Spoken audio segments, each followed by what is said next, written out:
السلام عليكم. النهارده هنعمل كعب الغزال. هنعمله زي الافران واحلى كمان. هيطلع معانا كده هش ومقرمش من بره كده، والحشوه فيه طريه من جوه. عملت قبل كده الميني بيتزا والحاجزيه الاسكندراني والقرص الفلاحي الطريه، وعملت معجنات بعجينه هشه كده وطريه وطعم تحفه. انزلوا صندوق الوصف هتلاقوا الطريقه بتاعتهم وقولوا لي رايكم في الكومنتات. يلا نسمي بسم الله. معايا نص كيلو من الدقيق متعدد الاستخدامات، اكون نخلاه كويس. لو هعجن على ايدي هعمل نفس الخطوات اللي انا هعملها دلوقتي.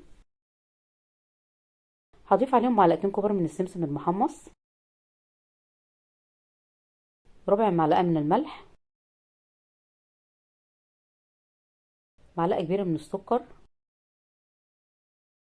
معلقه صغيره خميره فوريه، نص معلقه صغيره بيكنج باودر، معلقه صغيره بهارات كحك بتخلي الطعم حلو قوي وبتخلي ريحته تحفه. اقلبهم بقى مع بعض. هضيف عليهم كوبايه من السمنه، كوبايه الا ربع من السمنه، عليها ربع كوبايه زيت اكون مدفياهم. وهبسهم بقى بايدي لو بعجن كده، مش هاجن هبس كده. هشرب الدقيق مع السمنه لحد ما يبقى معايا زي الرمله كده. الدقيق يبقى شارب السمنه كلها. هضيف عليها نص كوبايه لبن، هضيف اللبن بالتدريج كده لحد ما العجينه تلف معايا كده، وتبقى عجينه طريه كده ومتماسكه. ما تبقاش مشققه ولا حاجه، تبقى عجينه طريه كده ومتماسكه.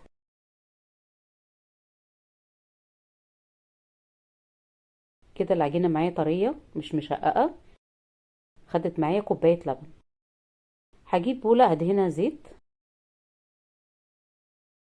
واحط العجينه وادهنها من فوق برضو بالزيت، حاجة بسيطة كده من على الوش. وهغطيها بكيس او فوطة مطبخ واسيبها كده على جنب لحد ما تخمر.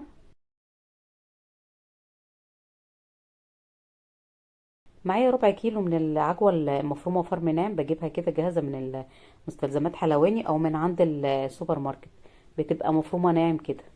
هضيف عليها معلقة كبيرة من الزبدة السايحة ومعلقة صغيرة من توابل الكحك، بيديها طعم حلو قوي. ممكن احط معاها سمسم.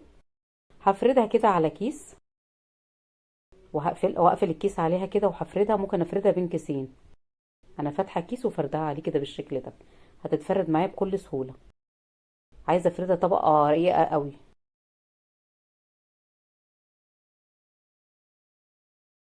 العجينه خمرت معايا كده، هطلع منها الهواء.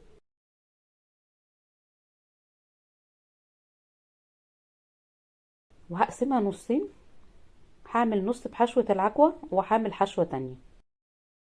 هغطي الجزء ده، هسيبه كده على جنبه واغطيه. وهعمل الجزء دوت بقى هفرده.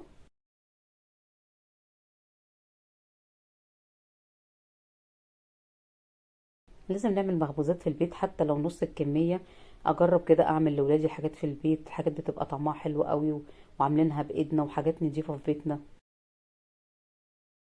هسوي كده من الاطراف. اللي بشيله ده كله برضو هستخدمه تاني.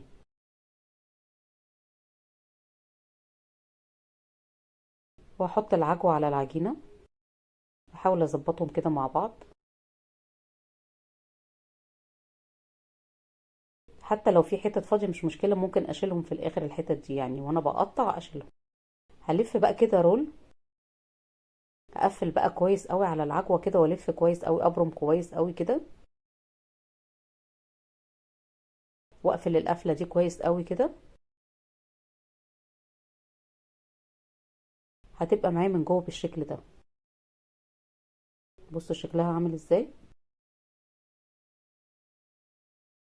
هقطع بقى. ممكن لو عايزاها مظبوطة اعملها بمسطرة. ممكن اقطعها عشوائي كده زي ما انا بقطعها. هتبقى معايا بالشكل ده. هجيب صينية او صاج مدهون زيت بسيط جدا، وهرصها فيه بالشكل ده. وهغطيها واسيبها تخمر نص ساعة.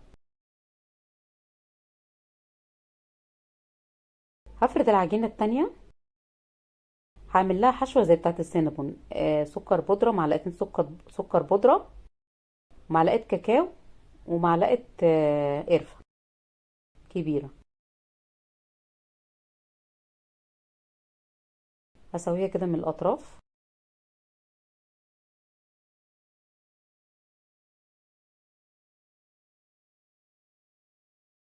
ومعايا معلقه زبده طريه كده، هوزعها كده على العجينه كلها. حاجه بسيطه يعني.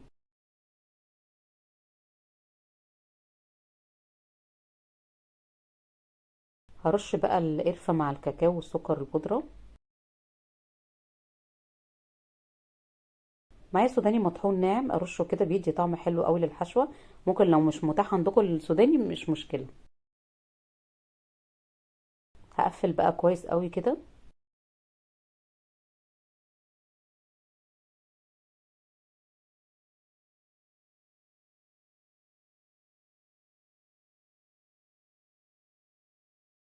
وهقطعها بالشكل.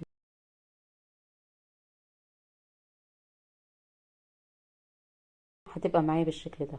ممكن العجينه دي اعمل منها قراقيش برضو. هرصها في صينيه مدهونه زيت بسيط، وهسيبها نص ساعه كده. اللي بالعجوه خمرت معايا. هقلب معلقه كبيره عسل اسود مع معلقه ميه، وهدهن بالشكل ده. وهرش عليها سمسم كده.